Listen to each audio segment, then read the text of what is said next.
You're standing in line when a stranger suddenly steps so close you can feel their breath. Instantly, your heart beats a little faster, your body tenses, and your mind tells you to step back. But why does an invisible boundary trigger such a powerful reaction? Friends sit on your lap without asking. Every conversation feels uncomfortable. Sounds strange, right? But here's the surprising part.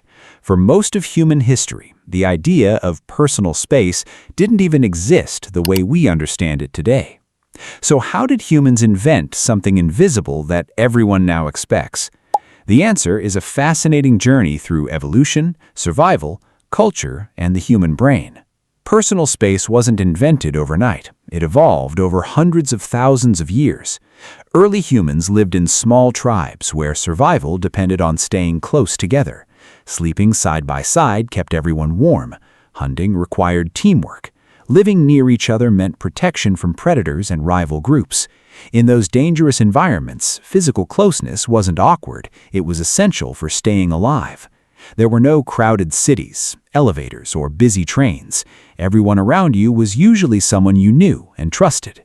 As human societies grew larger, everything began to change. Villages became towns, and towns became cities. Suddenly, people were surrounded by strangers every day. Your brain had to learn a new skill, deciding who could come close and who should stay farther away. Standing too close to an unknown person could signal aggression or danger. Over time, humans naturally developed invisible boundaries to feel safe and comfortable. These boundaries became what we now call personal space. But personal space isn't just about culture. It starts deep inside the brain. Scientists have discovered that a region called the amygdala constantly scans the space around us for possible threats. When someone unexpectedly enters our comfort zone, the brain reacts almost instantly. Your heart rate may increase, your muscles become tense, you might instinctively step backward without even realizing it. This automatic response evolved to protect our ancestors from sudden attacks. Even today, your brain treats unwanted closeness as a possible danger before your conscious mind has time to think. Interestingly, personal space is not the same everywhere in the world. In some countries, friends greet each other with hugs and kisses, while in others, a simple bow or handshake is considered more respectful.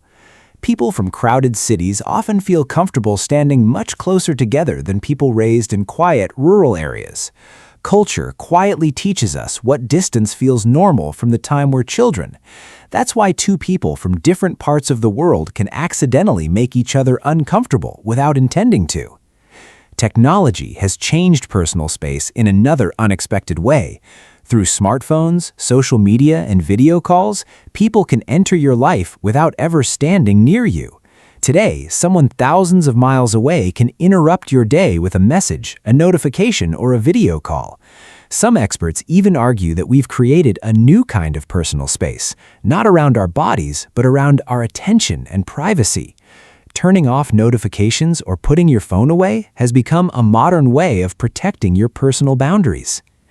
One event reminded the entire world how important personal space really is: the COVID-19 pandemic. Almost overnight, people everywhere learned to stay several feet apart. Distance became a symbol of safety instead of coldness. Floor markers appeared in stores, handshakes disappeared. Many people became more aware than ever of how close others stood to them. Even after restrictions ended, some individuals continued keeping greater distances because their brains had adapted to new habits. What's fascinating is that personal space isn't fixed. It changes depending on who you're with. A close friend can stand much nearer than a stranger.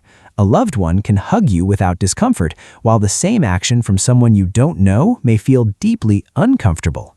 Your brain constantly adjusts these invisible bubbles based on trust, familiarity, emotions, and past experiences.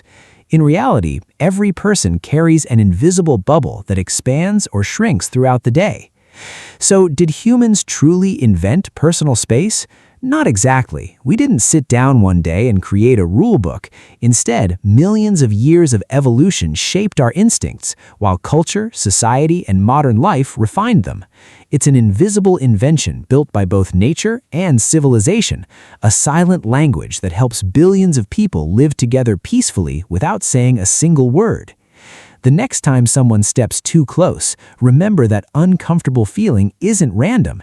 It's your ancient brain protecting boundaries that humans have been shaping for thousands of years. And here's something to think about. If humans someday live on crowded space stations or even Mars, will our idea of personal space change once again? If you enjoyed this journey into human behavior, don't forget to like the video, subscribe to the channel, and let us know in the comments how much personal space do you need to feel comfortable. Thanks for watching, and we'll see you in the next video.